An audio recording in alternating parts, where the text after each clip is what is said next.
Persimmon and 6 of Britain's biggest house builders are now defendants in a £4.5 billion class action launched on behalf of an estimated 700,000 people who bought a new build home between October 2015 and June this year.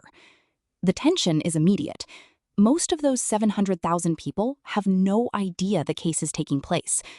A single representative is bringing the claim on behalf of the entire class before the Competition Appeal Tribunal, seeking compensation of between £3,100 and £6,200 per buyer, a range that implies an industry bill running from $2.2 billion to $4.5 billion, depending on how many claims are validated.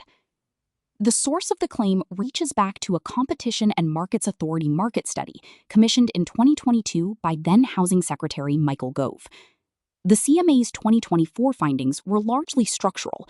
The UK's speculative building model creates a natural undersupply.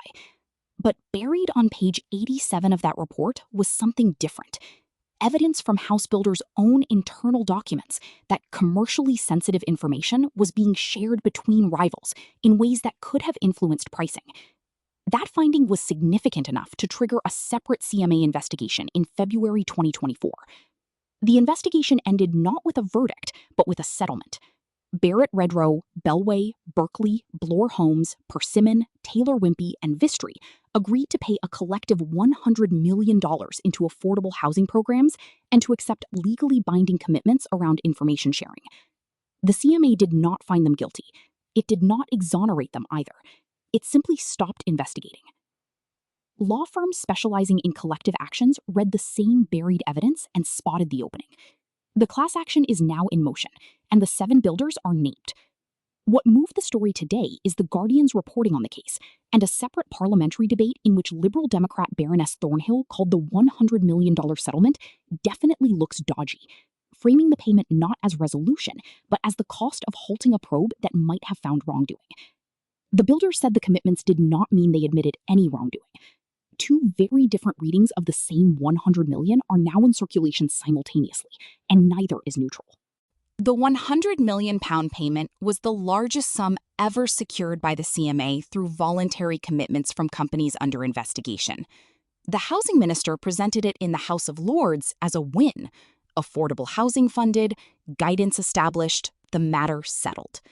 The opposite reading, and this is the one class action lawyers are acting on, is that a settlement without a finding is not an exoneration. The builders paid to stop the investigation before it reached a conclusion. That gap between stopped and cleared is exactly the space in which a civil class action can operate. This is the mechanism the surface reading misses. Regulatory investigations and civil collective actions are legally separate tracks. The CMA's decision to accept commitments, currently out for consultation until 25 July, would mean it never issues a finding of wrongdoing. But the Competition Appeal Tribunal, where the class action sits, does not require a CMA finding to proceed. The civil case can use the same internal documents cited in the CMA investigation, the ones buried on page 87, as its own evidentiary base. The settlement was designed to foreclose regulatory liability. It left civil liability untouched. The buried assumption in the market's current read is that the £100 million closes the chapter. Persimmon's share price has absorbed some sector pressure, but has not been marked down for a $4.5 billion contingent liability. That asymmetry is the analytical tension. Between 2012 and 2015, the Guardian article notes, profits at the biggest builders rose by nearly 200%, while output of homes rose only 33%. If the class action demonstrates that pricing restraint, rather than pure demand and planning constraints, contributed to that gap, the per-buyer compensation figure becomes defensible. At $6,200 per buyer across 700,000 claims, the total exposure dwarfs the $100 million already paid.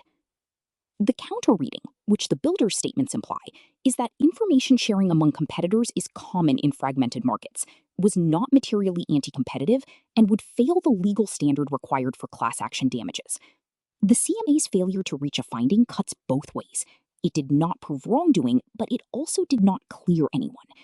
The pool carries both positions simultaneously, grounded in named actors, Baroness Thornhill versus Lady Taylor, builders' legal teams versus class action lawyers, and neither side has the outcome yet. The sector pressure is shared across all 7 named builders, but the exposure is not symmetrical. JP Morgan's note, published yesterday, drew a direct line between incoming Prime Minister Andy Burnham's mooted housing reforms and near-term sales risk. Burnham's reported plans include replacing council tax and stamp duty with a single annual property tax and lowering the mansion tax threshold to $1.5 million, measures that JP Morgan says could soften sales rates while the policy uncertainty persists, as happened before the 2025 autumn budget.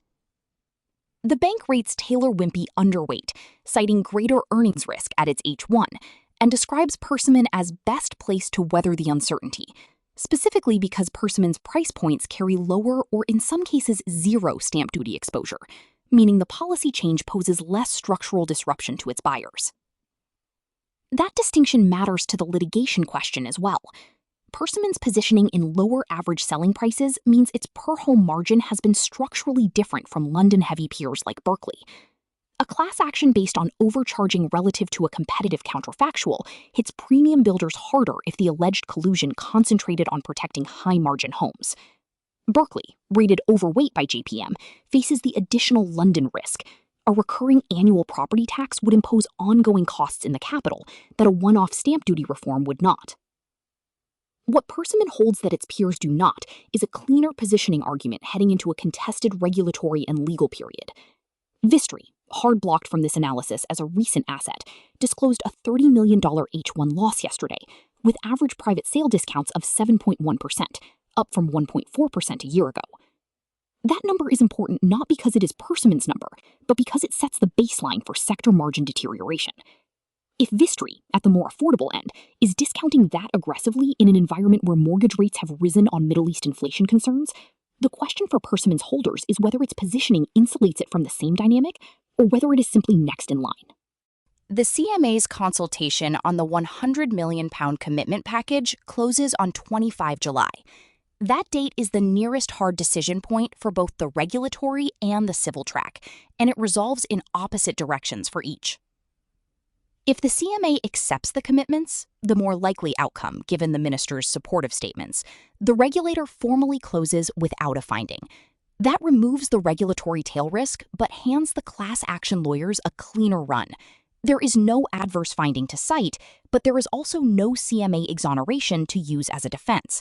The civil case proceeds on the internal documents alone. The tribunal timeline from there is months to years, not weeks, which means the liability overhang sits on Persimmon's balance sheet as a contingent item through at least one full reporting cycle.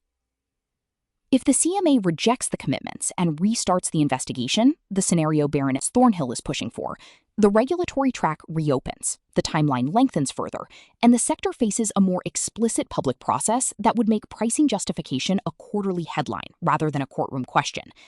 That scenario is more disruptive to near-term sentiment, but would also generate the evidence base that determines whether the class action damages figure sits closer to $2.2 billion or $4.5 billion. For holders of Persimmon, the question before 25 July is not whether to act on the outcome.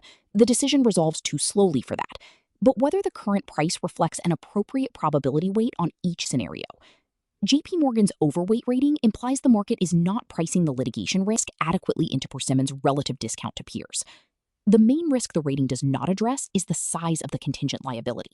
A $4.5 billion industry bill distributed across 7 builders represents a material proportion of sector market capitalization if courts rule against the builders in the next 2 to 3 years.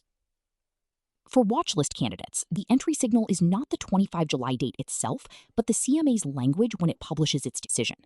If the CMA accepts the commitments and explicitly notes that the evidence did not meet the threshold for a finding, that language reduces the class action's evidentiary runway.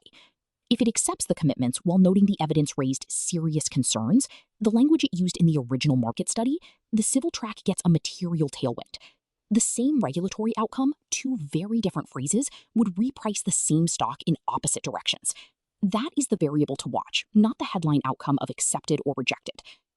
Every day after the close, we publish a market wrap and key issue analysis. Subscribe to the channel.